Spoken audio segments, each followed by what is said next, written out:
Malayalam big boss season 7 ലൈവിൽ ഇപ്പോൾ നടന്നുകൊണ്ടിരിക്കുന്ന റെന ഫാത്തിമയും ആര്യനും തമ്മിൽ പൊരിഞ്ഞ അടി തന്നെയാണ്. ആര്യനോട് സംസാരിക്കുന്നതിനെക്കാട്ടി ഭേദം മതിലിനോട് സംസാരിക്കുന്നതാണ് നല്ലതെന്ന് റെന ഫാത്തിമ പറയുന്നുണ്ട്. നീ പോടാ മൊയന്തേ എന്നൊക്കെ നമ്മുടെ റെന ഫാത്തിമ ആര്യനെ വിളിക്കുന്നുണ്ട്. അപ്പോൾ ആര്യൻ ഇങ്ങനെ അഭിനയിച്ച് കാണിക്കുന്നുണ്ട്. എന്തെങ്കിലും ചോദിച്ചു കഴിഞ്ഞാലും കുറച്ചും കൂടെ താ, നിനക്ക് ഇഷ്ടമുള്ള കാര്യങ്ങളെല്ലാം നീ ഇവിടെ ഉണ്ടാക്കുന്നുണ്ട്, അതേപോലെ എനിക്കിഷ്ടമുള്ള കാര്യങ്ങളൊക്കെ ഞാൻ ഇവിടെ ഉണ്ടാക്കുമെന്ന് പറയുന്നുണ്ട്. നീ ആരുടെയും പ്രിവിലേജിനെ കുറിച്ച് ഇവിടെ സംസാരിക്കേണ്ട ആവശ്യമൊന്നുമില്ല എന്ന കാര്യം പറയുന്നുണ്ട്. ബിഗ് ബോസ് വീട്ടിൽ നിങ്ങളാണ് ഏറ്റവും കൂടുതൽ സാധനം മോഷ്ടിച്ചു കൊണ്ടുപോവുകയും അതേപോലെ തന്നെ പല സാധനങ്ങൾ രാത്രി സമയങ്ങളിൽ കുക്ക് ചെയ്ത് കഴിക്കുന്നത് നിങ്ങളാണെന്നൊക്കെ റെന ഫാത്തിമ പല സത്യങ്ങളും ജിസേലിനെ കുറിച്ചും ആര്യനെ കുറിച്ചും ഒക്കെ വിളിച്ച് പറയുന്നുണ്ട്.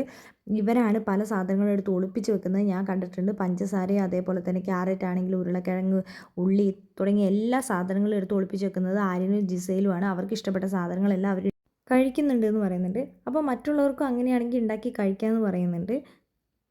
എന്താണെങ്കിലും ബിഗ് ബോസ് വീട്ടിൽ എല്ലാ ഗ്യാങ്ങുകളും തമ്മിൽ പിരിയാൻ തുടങ്ങിയിരിക്കുകയാണ്. ബിന്നിയും റെന ഫാത്തിമയും അക്ബറിൻ്റെ ഗ്യാങ്ങിൽ നിന്ന് പുറത്താകാൻ ശ്രമിക്കുന്നുണ്ട്. അവരതിനു വേണ്ടിയിട്ടുള്ള എല്ലാ തയ്യാറെടുപ്പുകളും നടത്താൻ തുടങ്ങിയിട്ടുണ്ട്.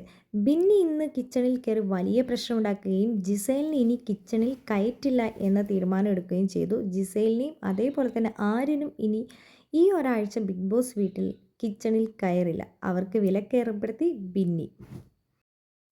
അനുമോൾ ബിഗ് ബോസ് വീട്ടിൽ പല കാര്യങ്ങളും ആര്യനെക്കുറിച്ചും ജിസേലിനെക്കുറിച്ചും തുറന്നു പറഞ്ഞപ്പോൾ ആരും തന്നെ ഒന്നും കേട്ടതുമില്ല, മൈൻഡാക്കിയതുമില്ല. ഇപ്പോൾ സത്യങ്ങൾ പുറത്തു വരാൻ തുടങ്ങി.